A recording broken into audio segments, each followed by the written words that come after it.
আমরা ময়মনসিংহের মানুষ যেভাবে কচু শাক ভর্তা খাই। আজকে কচু শাক নিয়ে আসছি কিভাবে ভর্তা করে, আর কচু শাকের যেটা দিয়া শুটকি দিয়ে রান্না করবো সেটাই দেখাবো।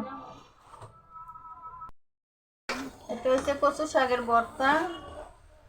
আগে প্রথমে পানি দিছে, পানি দিয়া মোবাইল কিন্তু করে দেবো মরিচ সিদ্ধ দিয়ে দিছে। যখন বলক আইছে শাক ধুইয়া দিয়ে দিছে সিদ্ধ হনের লেগে, তারপর ডাইকা দিছে। এই এখন সিদ্ধ হয়েছে নাকি তার জন্য ভালোভাবে লাড়তেছে। আর আমার আম্মা এই ডাটাগুলা শুটকি দিয়ে রান্না করবো, কচুর ডাটা, তার সাথে আলু দিব।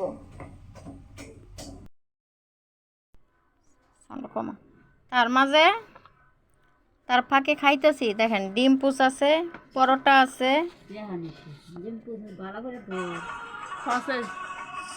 সসেজ আছে, তার সাথে কলাও আছে। কচু শাকটা সিদ্ধ হয়ে গেছে, এখন নামায় নিব। মানে ভালোভাবে সিদ্ধ করে নিছে। কচু শাকটা হয়ে গেছে, এখন আমি নামায় নিছি। আমার আম্মু শুটকি বসায় দিছে কচুর বাগদা দিয়ে, ওই আলুটা দিয়া কাটছিল যে, দেখেন কত সুন্দর কালার হয়েছে। এইভাবে শুটকি রানলে অনেক মজাই লাগে। আমরা তো গ্রামে অনেক খাইছি, শহরে খাওয়া হয় না বেশি।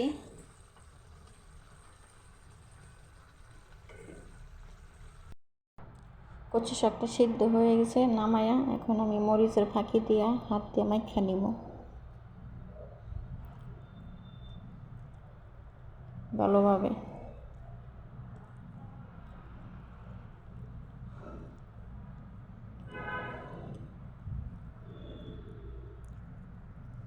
মাখার পরে লবণ চেখে দেখুন লবণ ঠিক আছে নি, লবণও ঠিক আছে।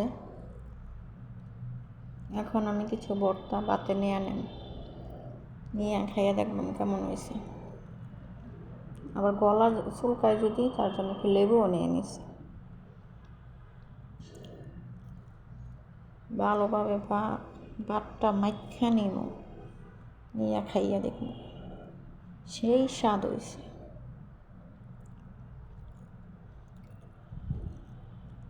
সেই টেস্ট। এখন শুটকি তরকারি এটা নেন, খাইয়া দেখি এটা কেমন হয়েছে। শুটকি